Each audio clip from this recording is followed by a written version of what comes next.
Hello, and welcome back to my channel. This is Reality with GBD. How you doing? Now, this is going to be my episode recaps of Beyond the Gates, episode 64 through 80, because I do the weekly. Y'all, did y'all see this? They said the word on the street. Now, you ain't heard this from me, because I ain't want to gossip. But the word on the street is that Miss Smitty is supposed to be leaving. Dang! I am used of replacements on these shows. I am. But really, technically, look how long I have been recapping these shows. I think I've been recapping the show since probably the first week. Because I just don't do soaps. So I was trying to figure out how I was going to do it. And so I did it weekly. And just to have so many characters, it is so many. Leaving so early. I don't think they got rid of the Fosters on Young and the Restless for years. Now, those old families on these shows, I do miss. I miss the whole family dynamic. To me, the Forsters versus the Spencers is crap. I like Fashion House versus Fashion House on Bone and the Beautiful, like when Sally was on there. And that nostalgia right there, people have been asking for Bold and the Beautiful for years. We thought we were going to get it back with Sally Jr. And they moved her to Young and the Restless. It didn't play out like we wanted to. They let Bill come in trying to take over that building. What did he have to do with that? He wanted to make a skyscraper. It was a ridiculous storyline. It really was, because they could have made it into something. And then here we are again with just one fashion house on the Bold and the Beautiful, and it's whack. I mean, so just to have these characters so early on being replaced and executive producers being replaced, they're gonna mess up this good show. The show is awesome. It's new. It's fresh. It's not just because it's a predominantly black cast. For me, it's because I am enjoying the stories. But we do sometimes get used to these characters. I know oftentimes people use soap operas as a stepping stone, but my goodness. Can we get something back to complete a year at least? Moving right along. Let's get into the episodes. So in these episodes, we get a good dose of Cat and a good dose of Chelsea. And baby, when I tell you, I enjoyed these episodes this week. I enjoyed Cat's little nosiness and Chelsea, getting to know that young lady that she has a crush on. But child, that girl wishy-washy, and Chelsea, you need to be careful. And that's that on that. Then girl is some kind of secret agent man.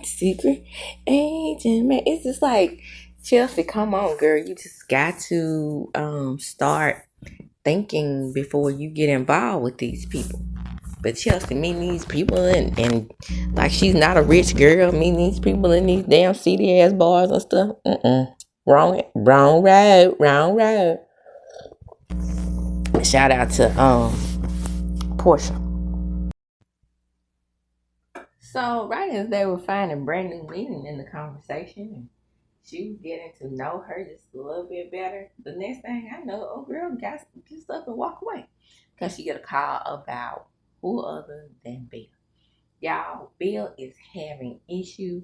He's trying to be this young hot thing where him and old girl just getting in every 2 minutes. Y'all might have been able to do that when y'all was living under Danny's roof. But now it's just y'all getting settled in now, and Bill can't keep up that y'all hot temper. So Hailey, I'm not sure what the arc that you're trying to take here with Hailey and her, going to see Danny to prove her pregnancy is kind of weird. But I guess with that little soft voice, well, our children are going to be half siblings. So I'm just show you that I am pregnant.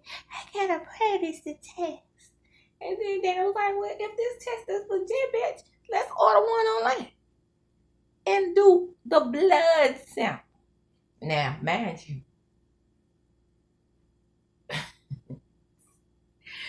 baby, what I tell you, that the second pregnancy of mine at 42, I did 2 P tests. Both of them lying. I always bought the 88-cent test. So, baby, when I tell you the lines are legit, and you don't have to go into nobody's blood. The only time I went into blood to confirm my pregnancy was to, get my hormone test. But, this is TV, y'all. But, and then a lot of people just don't believe Hailey is pregnant. I mean, a lot of fans don't. And I think she is. But how can she produce a fake pregnancy test? Why would she? What would she gain from that? I mean, she got to do. But then again, I will say it seems kind of funny that she's already pregnant after the pregnancy scare. That's what's weird about it for me. So Bill and Tomas get together in the next scene, and Bill is still wanting to spy on the Duprees through Tomas.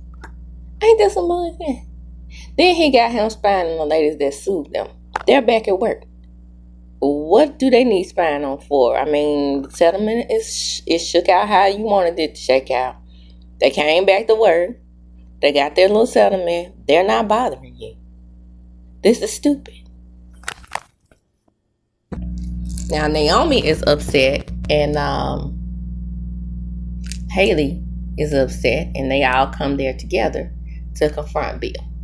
And Naomi is basically confronting him about, going down the same road as usual by getting stepmommy pregnant and then using, all of this for shock value. Well, that's Bill. Hailey and all her goofiness, she's like, I was just thinking in some way that this might help bring the family together. Bitch, I know you ain't. Ha! They don't like you. They don't like you like that. And they probably never would like you like that. I know I wouldn't. Especially you supposed to be my friend and you go around there and lay up with my daddy while he was married to my mama.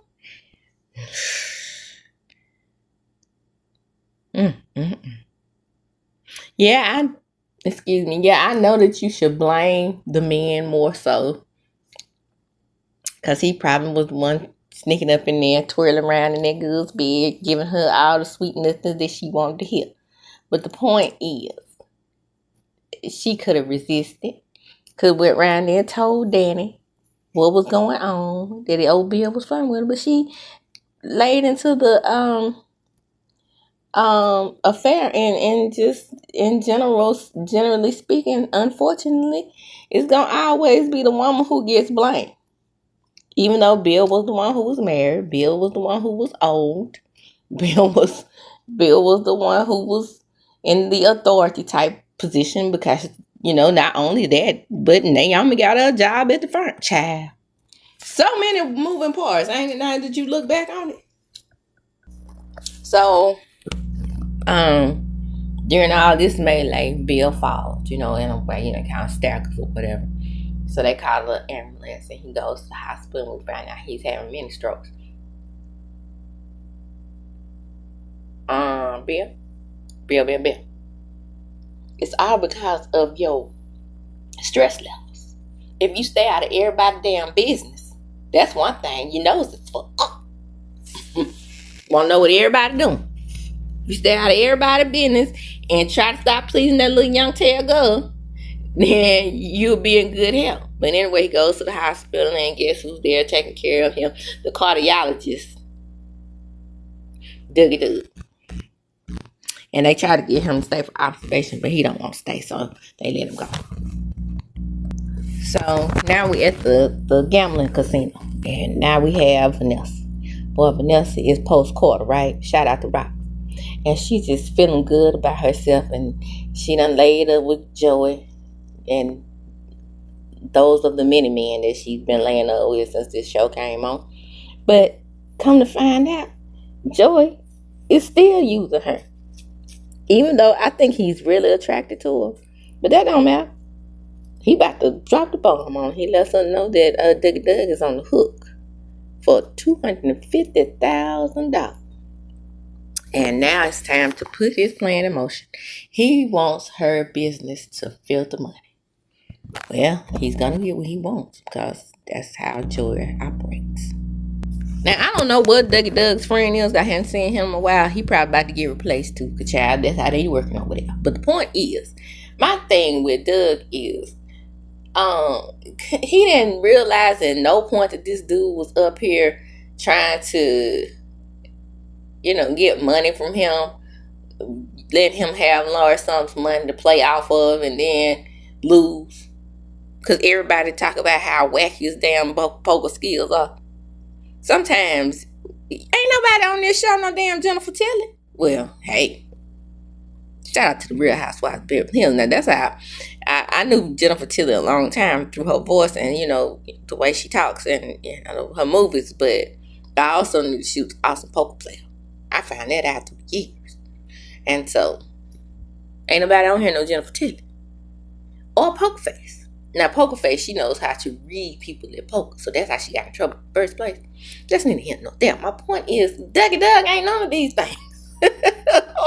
Boy, when this show first came on and I saw Dougie Doug sitting at that damn table trying to play that poker. Baby, when I tell you I was cracking the fuck up.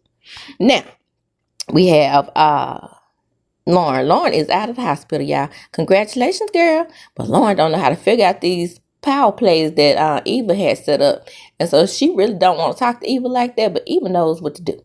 It seems like Eva is a really smart girl, and I hate that her mother put her in that situation because she could have still been in some capacity working for somebody else. But, I mean, she's good at doing hair, too. So, maybe once she get her chair started and all of that, she'll have her own business going. Because that girl had some intricate moving parts on that computer that Lauren just couldn't figure out.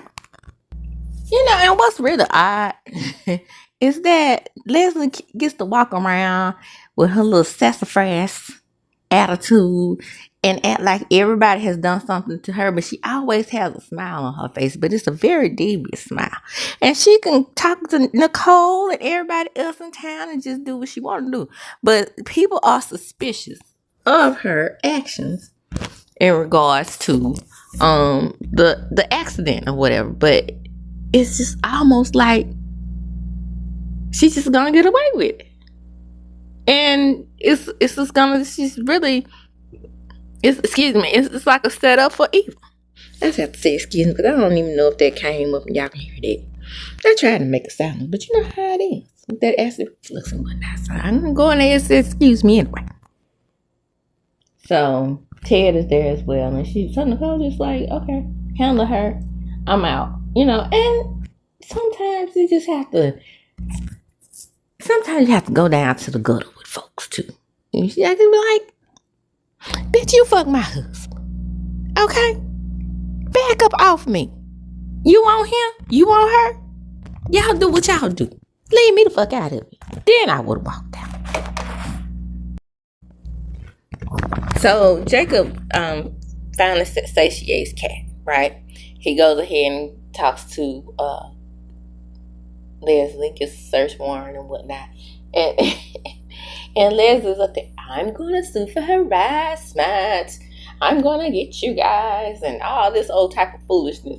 And, Jacob is in there. They can't find anything. Why? Because in some kind of way, Eva is kind of shooting herself in the foot because she goes ahead and takes the motorcycle helmet. And for some reason, Kat just cannot leave Eva alone when it's actually Leslie that's stirring up all the dust. And I really don't know why people can't see that. Eva tried to stop this thing from happening, and Kat's just not. She just doesn't want to believe it. But what I'm happy about is that Ted has kind of, he's trying his best to accept Eva. Now, we have to admit that the Articulates, they have their own thing going on over there. So Vernon is trying to, understand why, you know, the other girls don't want to join um, Anita, because Anita is the one who, like, you know, made it or whatever. Like I said, the Diana Ross of the group. Now, if you learn the history of the Diana Ross and the Supreme, then you understand why I don't like this lady and how she, you know, was able to, you know, carry out all her little mess throughout Motown, because even the male groups had issues with her because she could not sing like that. And Barry Gordy favored her because they fucking. But you know, the Temptations had issues with her because she tried to make Barry have David Ruffin lower his register when they used to do duets. And they did a lot of, you know, group singing and stuff like that when they would, you know, have concerts together. And so she ran and told Barry that that David Ruffin wouldn't change his tones and all his runs and stuff. Because have you ever heard, have you really ever heard that lady do a run? And then she had a fit to play Lady Singing the Blues, to play Billie Holiday, and then she couldn't do any of her cadences either. It was just a mess. But the point is, that's why I compare Anita to her, because, you know, all the girls are angry. But you know what Anita said? And this is what got me for her. Anita said that thing, y'all, when she said, look, let me tell you something. I think her name was Brenda. So Brenda passed away. And she said, let me tell y'all something. I am not the only one who abandoned Brenda and caused her and listened to Dante Green and went on ahead and went on the road. Now, she got a point there. Because if I can recall correctly, while y'all talking about Candy can't sing, it was her voice that put Escape on the map. But Candy was the person that came in who X'd out the fifth group member because of her unique sound. Y'all better go back and listen to the history of Escape too, child. I'm telling you what I know. So it happens this way in girl groups because, you know, same thing with Beyonce. They dwindled down girls out of Girls Time and all the other groups that they had until they found a sound that could accommodate Beyonce being the lead singer, because most of all the other girls could out-sing her. So Latavia and Kelly, even though they had similar voices, well, especially Kelly, but Kelly had a similar tone as Beyonce. Her cadence wasn't as strong as Beyonce, so she wanted to outshine Beyonce. And then Latoya and Latavia, they had different tones altogether. And then she tried to say Latoya was tone deaf. So that just worked perfectly to, you know, solidify Beyonce going out to the front, being the lead singer. Because when Matthew wasn't the head manager of them, all the other girls were, you know, men managed by their mothers. And some of those girls' mothers knew that they could out-sing Beyonce, but it was just about always getting her out to the front to make sure that she was going to end up being the lead singer. And that's what ended up happening. And then she ended up realizing her daddy for who he was in the end, but that's neither here nor there. The point is, again, these things happen in girl groups, and Anita just had to let them know. You know, she had to put them on notice. So Kat is sweet talking her way to get into the hotel. In the meanwhile, Tomas and Eva are at the orphanage, and I'm thinking that Eva was definitely gonna get in bed with him, and they were gonna get up on top of that bed and go, and that would have been just the damn thing that I needed to make her ass lay up under that bed and listen to what they were saying. But he rejected Eva because they, you know, they like similar books, they have a lot in common.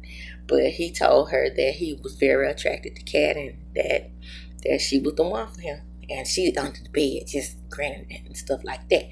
But the thing about it is, will they be able to use the evidence? Because she broke into that lady hotel room. Y'all stay tuned. Stay tuned. That's the end of this episode. Come on in. Come on. These episodes. Come on in. Come on in. Like, comment, subscribe to my channel. Hit the notification bell button. You will be notified when I upload a video. Please comment. Let me know what you think about how Cat's moving. She got what she wanted. She's going to get Tomas. I mean, he has rejected evil.